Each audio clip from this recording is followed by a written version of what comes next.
सर्वमंगलमांगल्ये शिवे सर्वार्थसाधिके शरण्ये त्र्यंबके गौरी नारायणी नमोस्तुते। सृष्टिस्थितिविनाशानां शक्तिभूते सनातने गुणाश्रये गुणमये नारायणी नमोस्तुते। शरणागत दीनार्थ परित्राणपरायणे सर्वशार्ति हरे देवी नारायणी नमोस्तुते। ಎಲ್ಲ ವೀಕ್ಷಕ ಬಾಂಧವರಿಗೆ ನಮಸ್ಕಾರಗಳನ್ನು ಹೇಳ್ತೀನಿ. ಎಲ್ಲರೂ ಚೆನ್ನಾಗಿದ್ದೀರಿ ಅನ್ಕೋತೀನಿ. ಒಂದು ವಿಶೇಷವಾಗಿರುವಂಥ ಎಲ್ಲರಿಗೂ ಉಪಯೋಗವಾಗುವಂಥ ಒಂದು ಸರಳವಾಗಿರುವಂಥ ಅದ್ಭುತವಾಗಿರುವಂಥ ಒಂದು ವಿಚಾರವನ್ನು ಹೇಳುತ್ತೀನಿ. ಏನು ಅಂತಂದರೆ, ಎಲ್ಲರ ಮನೆಯಲ್ಲೂ ಇದನ್ನು ಎಲ್ಲರೂ ಸುಲಭವಾಗಿ ಮಾಡಬಹುದು. ಇದಕ್ಕೆ ಕುಲ, ಜಾತಿ, ಮತ, ಪಂಥ ಯಾವುದೂ ಇಲ್ಲ. ಮತ್ತು ಸ್ನಾನ ಮಾಡಿನೇ ಮಾಡಬೇಕು, ಸ್ನಾನ ಮಾಡದೆ ಮಾಡಬಾರ್ದು, ಯಾವುದೇ ನಿಯಮಗಳಿಲ್ಲ. ಆದರೆ ಇದಕ್ಕೆ ಒಂದು ಸಮಯವನ್ನು ಮಾತ್ರ ಪಾಲಿಸಬೇಕು. ಇದಕ್ಕೆ ಒಂದು ರೀತಿಯಾಗಿರುವಂಥ ಸಮಯ ಇರುತ್ತೆ, ಬೆಳಿಗ್ಗೆ ಮತ್ತು ಸಾಯಂಕಾಲ. ನಾನು ಯಾವುದರ ಬಗ್ಗೆ ಹೇಳ್ತಾ ಇದ್ದೀನಿ ಅಂತ ನಿಮಗೆ ಈಗಾಗಲೇ ಗೊತ್ತಾಗಿರುತ್ತೆ. ಯಾವುದರ ಬಗ್ಗೆ ಹೇಳ್ತಾ ಇದ್ದೀನಿ ಅಂತಂದರೆ, ಅಗ್ನಿಹೋತ್ರದ ಬಗ್ಗೆ ನಾನು ಹೇಳ್ತಾ ಇರೋದು. ಈ ಅಗ್ನಿಹೋತ್ರ ಹೋಮನ ಎಲ್ಲರೂ ಮಾಡಬಹುದು. ಇದನ್ನು ಯಾರು ಮಾಡ್ತಾರೆ ಅವರಿಗೆ ಸಕಲ ಸಿದ್ಧಿಗಳಾಗುತ್ತೆ, ಸಿದ್ಧಿಗಳು ದೊರೆಯುತ್ತೆ. ಮತ್ತು ಇರುವಂಥ ರೋಗ ಇದ್ದರೆ ರೋಗ ಹೊರಟೋಗುತ್ತೆ.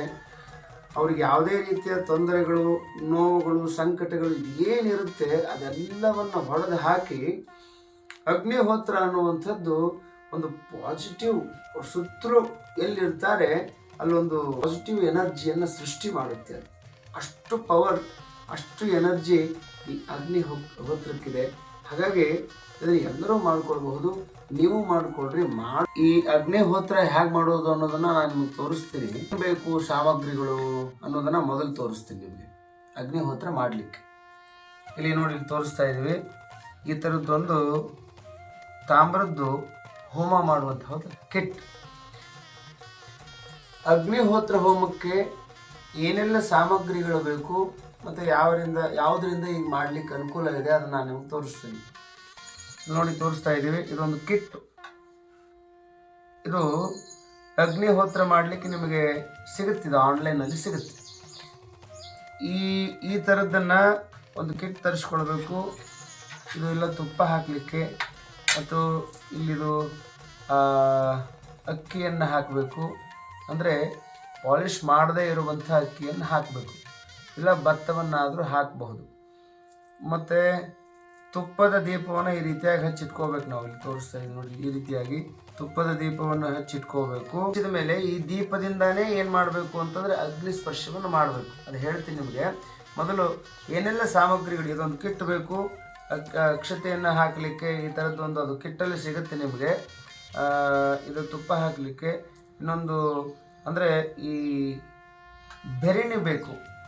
ಆಕಳ ಸಗಣಿಯಿಂದ ಮಾಡಿರುವಂಥ ಈ ಥರದ ಬೆರಣಿ, ಇದಕ್ಕೆ ಕುಳ್ಳು ಅಂತಲೂ ಕರೀತಾರೆ. ಈ ಬೆರಣಿಯನ್ನು ಮತ್ತು ಈ ರೀತಿಯಾಗಿರುವಂಥ ಭತ್ತ ಅಥವಾ ಪಾಲಿಷ್ ಮಾಡದೇ ಇರುವಂಥ, ತುಂಡಾಗದೇ ಇರುವಂಥ ಅಕ್ಕಿಯನ್ನು ಮತ್ತು ಆಕಳ ಶುದ್ಧವಾಗಿರುವಂಥ ತುಪ್ಪ, ಅಂದರೆ ನಾಟಿ ಹಸು ಅಂತ ಹೇಳ್ತಾರಲ್ಲ, ಜವಾರಿ ಆಕಳದ ತುಪ್ಪ, ಇಷ್ಟು ಸಾಮಗ್ರಿಗಳು ಈ ಅಗ್ನಿಹೋತ್ರ ಮಾಡಲಿಕ್ಕೆ ಬೇಕು. ಜೊತೆಗೆ ಸಮಯವನ್ನು ಪಾಲಿಸಬೇಕು. ಸಮಯ ಅಂತಂದರೆ ಬೆಳಿಗ್ಗೆ ಮತ್ತು ಸಾಯಂಕಾಲ ಈ ಅಗ್ನಿಹೋತ್ರವನ್ನು ಮಾಡ್ತಾರೆ. ಯಾವ್ಯಾವ ಸಮಯದಲ್ಲಿ ಮಾಡ್ತಾರೆ ಅಂತಂದರೆ,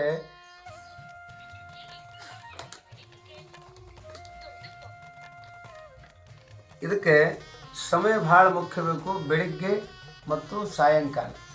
ಬೆಳಿಗ್ಗೆ ಯಾವಾಗ ಮಾಡಬೇಕು ಅಂತಂದರೆ, ಸರಿಯಾಗಿ ಸೂರ್ಯ ಉದಯ ಯಾವಾಗ ಆಗತ್ತೆ ಅದೇ ಸಮಯಕ್ಕೆ ಅಗ್ನಿಹೋತ್ರವನ್ನು ಮಾಡಬೇಕು.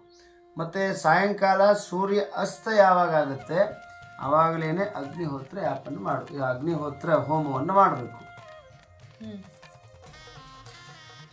ಇದು ನಿಮಗೆ ಸೂರ್ಯ ಉದಯ ಮತ್ತು ಸೂರ್ಯ ಅಸ್ತ ಹೇಗೆ ನಾವು ತಿಳ್ಕೋಬೇಕು ಸರಿಯಾಗಿ ಅಂದರೆ, ಅಗ್ನಿಹೋತ್ರ ಆ್ಯಪ್ ಸಿಗುತ್ತೆ, ನೀವು ಅದನ್ನು ಡೌನ್ಲೋಡ್ ಮಾಡ್ಕೊಳ್ಬಹುದು. ಡೌನ್ಲೋಡ್ ಮಾಡಿಕೊಂಡು ಸರಿಯಾದ ಸೂರ್ಯ ಉದಯದ ಮತ್ತು ಸರಿಯಾದ ಸೂರ್ಯ ಅಸ್ತದ ನಿಗದಿತವಾಗಿ ಅದನ್ನು ನಿಮಗೇನು ಮಾಡಿರ್ತಾರೆ, ಆ್ಯಪಲ್ಲಿ ಕೊಟ್ಟಿರ್ತಾರೆ.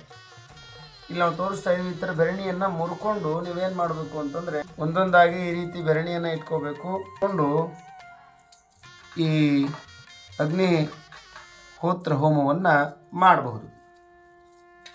ಈಗ ನಾವು ಶುದ್ಧವಾಗಿರುವಂಥ ಆಕಳದ ಸಗಣಿಯ ಬೆರಣಿಯನ್ನು ಇಟ್ಟಿದ್ದೇವೆ.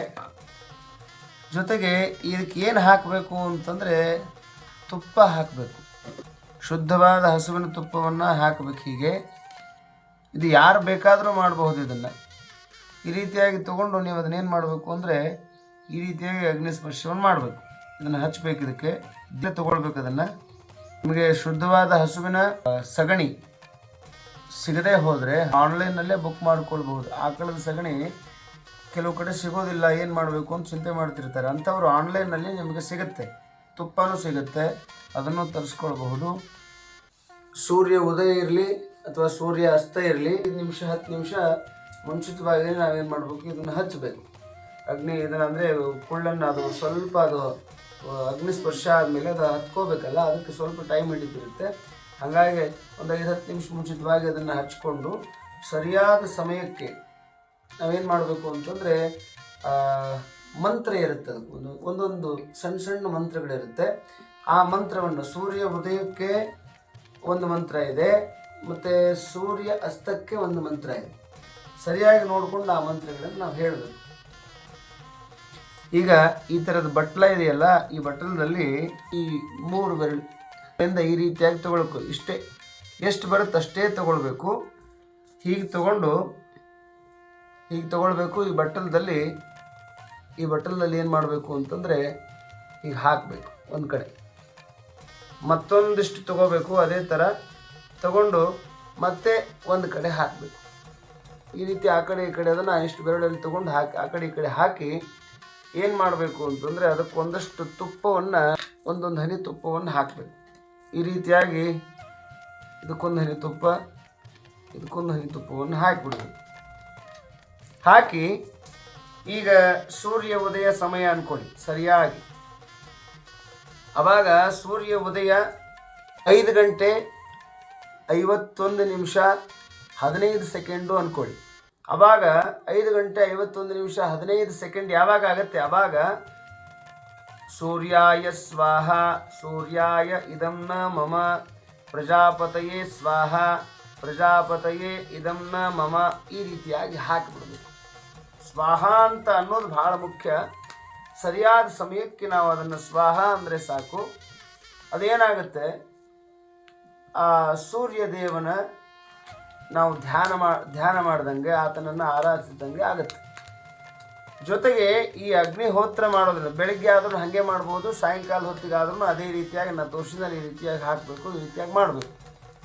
ಇದನ್ನು ಮಾಡೋದರಿಂದ ಮೊದಲೇ ಹೇಳಿದ್ದೀನಿ ನಾನು ನಿಮಗೆ ಏನೆಲ್ಲ ಲಾಭಗಳಾಗುತ್ತೆ, ಏನೆಲ್ಲ ಬೆನಿಫಿಟ್ಸ್ಗಳು ಸಿಗುತ್ತೆ ಅಂತ.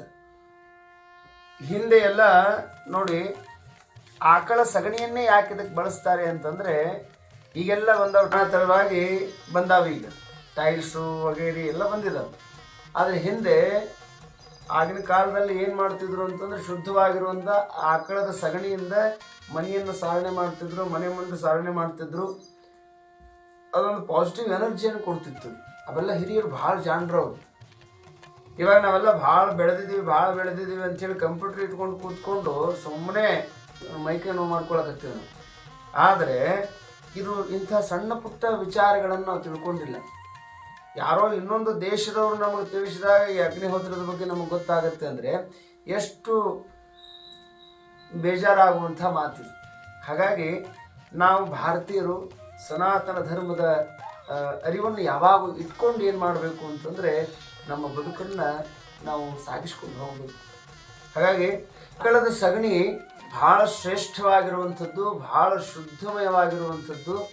ಇದು ಅನೇಕ ರೋಗಗಳಿಗೆ ಏನಾಗುತ್ತೆ ಮದ್ದು. ಇದರ ಈ ರೀತಿಯಾಗಿ ನಾವು ಅದನ್ನು ಹಚ್ಚಿದ ಮೇಲೆ, ಅಗ್ನಿಸ್ಪರ್ಶ ಆದ ಮೇಲೆ, ಆ ಸೂರ್ಯ ಉದಯಕ್ಕೆ ನಾವೇ ಭತ್ತದ ಕಾಳನ್ನು ಅಥವಾ ಅಕ್ಕಿ ಕಾಳನ್ನು ಈ ರೀತಿಯಾಗಿ ಹಾಕಿದ ಮೇಲೆ ಸ್ವಲ್ಪ ಹೊತ್ತು ಕೂತ್ಕೊಂಡು ಧ್ಯಾನ ಮಾಡಬೇಕು. ಅದರ ಏನು ಆಗ ಬರುವಂಥ ಅದರ ಹೊಗೆಯನ್ನು, ಅಗ್ನಿಹೋತ್ರದಿಂದ ಏನು ಹೊಗೆ ಬರ್ತದಲ್ಲ, ಅದೇನು ಮಾಡಬೇಕು, ಉಸಿರಾಟದಲ್ಲಿ ನಮಗೆ ಅದು ಏನಾಗುತ್ತೆ ಅಂತಂದರೆ ನಮ್ಮ ಒಳಗಿನ ಶರೀರವನ್ನು ಶುದ್ಧ ಮಾಡುತ್ತದೆ, ಶುದ್ಧೀಕರಣ ಮಾಡುತ್ತೆ. ನಮ್ಮಲ್ಲಿ ಅಷ್ಟೇ ಅಲ್ಲದೆ ನಮ್ಮ ಸುತ್ತಮುತ್ತಲಿನ ವಾತಾವರಣವನ್ನು ಕೂಡ ಏನು ಮಾಡುತ್ತೆ, ಅಗ್ನಿಹೋತ್ರದ ಈ ಒಂದು ಹೊಗೆ ಪಾಸಿಟಿವ್ ಎನರ್ಜಿಯನ್ನು ತಂದುಕೊಡುತ್ತೆ. 12 ಕಿಲೋಮೀಟರ್ ಗಟ್ಟಲೆ ದೂರ ಏನು ಮಾಡುತ್ತೆ, ಇದು ಗಾಳಿಯನ್ನು ಶುದ್ಧ ಮಾಡುತ್ತೆ ಅಂತ ಹೇಳ್ತಾರೆ. ಅಷ್ಟು ಪವರ್, ಅಷ್ಟು ಎನರ್ಜಿ ಇದೆ.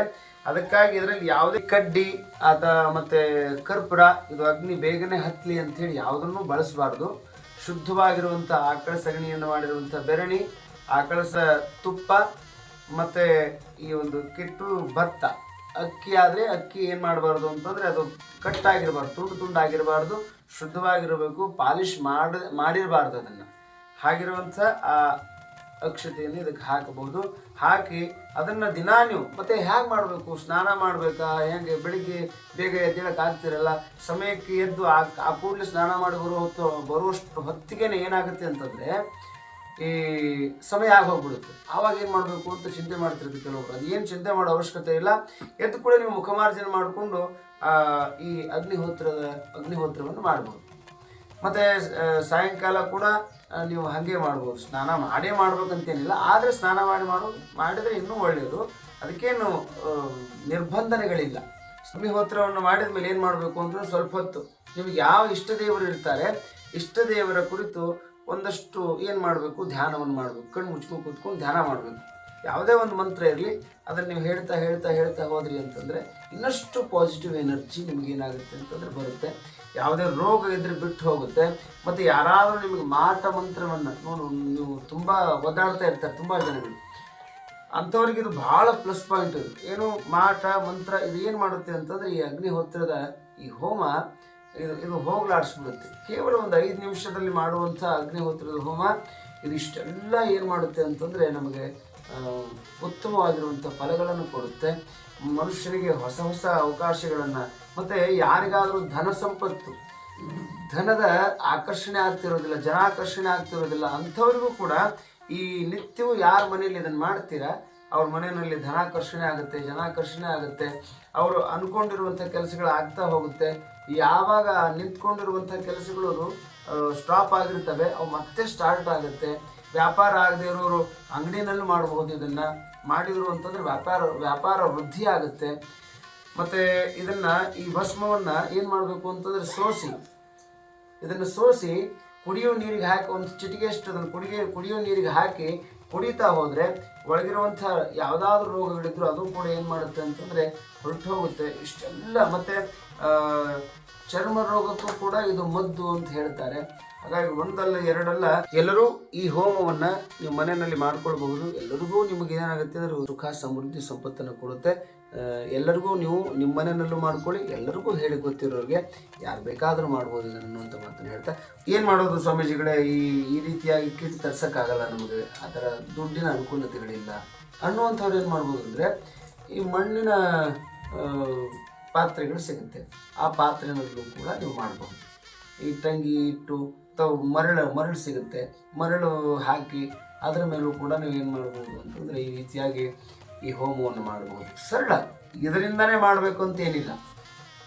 ನಿಮಗೆ ಈ ರೀತಿಯಾಗಿ ಅನುಕೂಲ ವಸ್ತುಗಳು ನಿಮಗೆ ಸುತ್ತಮುತ್ತಲು ಅಕ್ಕಪಕ್ಕದಲ್ಲಿ ಯಾವ ಸಿಗುತ್ತೆ ಅದನ್ನು ತೊಗೊಂಡು ಅದರಲ್ಲೇ ನೀವು ಅದನ್ನು ಮಣ್ಣಿಂದು ಸಿಗುತ್ತೆ, ಮರಳು ಸಿಗುತ್ತೆ, ಈ ರೀತಿಯಾಗಿ ತೊಗೊಂಡು ಮಾಡ್ಕೊಳ್ಬಹುದು. ಅನುಕೂಲ ಇರೋರು ಈ ಥರ ಕಿಟ್ಟು ನೀವೆಲ್ಲಾದರೂ ಹೋದಲ್ಲೂ ಕೂಡ ಇದನ್ನು ಬಳಸಬಹುದು. ಎಲ್ಲದಕ್ಕೂ ವ್ಯಾಪಾರ ವೃದ್ಧಿ. ಮತ್ತು ಇನ್ನೊಂದು ಏನು ಅಂತಂದರೆ ವಿಶೇಷವಾಗಿ ಹೊಲ ಬೆಳೀತಾ ಇರಲ್ಲ ಕೆಲವು ಜನರುಗಳು. ಯಾರ್ದು ಹೊಲ ಬೆಳೀತಾ ಇಲ್ಲ ಅವರು ತಮ್ಮ ಹೊಲದಲ್ಲಿ ಬೆಳಿಗ್ಗೆ ಮತ್ತು ಸಾಯಂಕಾಲ ಒಂದಷ್ಟು ದಿವಸ ಈ ಅಗ್ನಿಹೋತ್ರ ಹೋಮ ಮಾಡಿದ್ರು ಅಂತಂದರೆ ಅಲ್ಲಿ ಸಕಾಲಕ್ಕೆ ಮಳೆ ಆಗುತ್ತೆ, ಬೆಳೆ ಅದ್ಭುತವಾಗಿ ಬೆಳೆ ಬರುತ್ತೆ. ಯಾವ ಟೈಮಿಗೆ ಏನೇನು ಆಗಬೇಕು ಆ ಭೂಮಿಗೆ, ಅಲ್ಲಿ ಏನೇನು ಸಿಗಬೇಕು ಆ ಫಲಕ್ಕೆ, ಅದು ಎಲ್ಲ ಇದು ಏನಾಗುತ್ತೆ ಅಂತಂದರೆ ಅದು ಸಿಗಲಿಕ್ಕೆ ಆರಂಭ ಆಗುತ್ತೆ. ಅಷ್ಟು ಪವರ್, ಅಷ್ಟು ಎನರ್ಜಿ ಈ ಅಗ್ನಿಹೋತ್ರಕ್ಕಿದೆ ಅನ್ನುವಂಥ ಮಾತನ್ನು ತಿಳ್ಕೊಡ್ರಿ ಅನ್ನುವಂಥ ಮಾತನ್ನು ಹೇಳ್ತಾ ಎಲ್ಲರಿಗೂ ಒಳ್ಳೆಯದಾಗಲಿ. ನಾವು ಭಾರತೀಯರು ಸನಾತನ ಧರ್ಮವನ್ನು ಯಾವಾಗಲೂ ಮರಿಬಾರ್ದು. ಅದನ್ನು ತಿಳ್ಕೊಂಡು ನಾವು ಸಾಗಿಕೊಂಡು ಹೋದದ್ದೇ ಆದಲ್ಲಿ ಎಷ್ಟೇ ಬೆಳೆದರೂ ಕೂಡ, ವೈಜ್ಞಾನಿಕವಾಗಿ ಎಷ್ಟೇ ಬೆಳೆದರೂ ಕೂಡ ಸನಾತನ ಧರ್ಮವನ್ನು ಮರಿಬಾರದು ಅನ್ನುವಂಥದ್ದನ್ನು ನೆನಪಿಟ್ಕೊಂಡು ಆಕಳದ ಮೇಲೆ ಕೈ ಆಡಿಸೋದ್ರಿಂದ ಅಂದರೆ ರಕ್ತದ ಒತ್ತಡ ಏನಾಗುತ್ತೆ ಅಂತಂದರೆ ಸರಿಯಾದ ಸಮತೋಲನಕ್ಕೆ ಬರುತ್ತಂತೆ. ಇವೆಲ್ಲ ಸರಳವಾಗಿ ರೈತ ನೋಡ್ರಿ ಎಷ್ಟು ಆರೋಗ್ಯವಾಗಿರ್ತಾನಾತ. ಹೆಂಟಿ ಮಣ್ಣಲ್ಲಿ ನಡ್ಕೊಂಡು ಹೋಗಿ ಹಿಂಗೆ ಬಂದ ಅಂತಂದ್ರೆ ಮೈಯೆಲ್ಲ ಬೆವರು ಹರಿಯುತ್ತೆ. ಹಂಗೆ ಬೆವರು ಹರಿಬೇಕು ಅಂದರೆ ಆರೋಗ್ಯವಾಗಿರ್ತೀವಿ ನಾವು ಅನ್ನುವಂಥ ಮಾತನ್ನು ತಿಳ್ಕೊಂಡು ಇವತ್ತನ್ನು ಮಾಡ್ಕೊಳ್ಳಿ, ಅದರ ಫಲವನ್ನು ಪಡ್ಕೊಳ್ಳಿ ಅನ್ನುವಂಥ ಮಾತನ್ನು ಹೇಳ್ತಾ ಎಲ್ರಿಗೂ ಒಳ್ಳೆಯದಾಗಲಿ. ಜೈ ಶ್ರೀ ಮಾತಾ.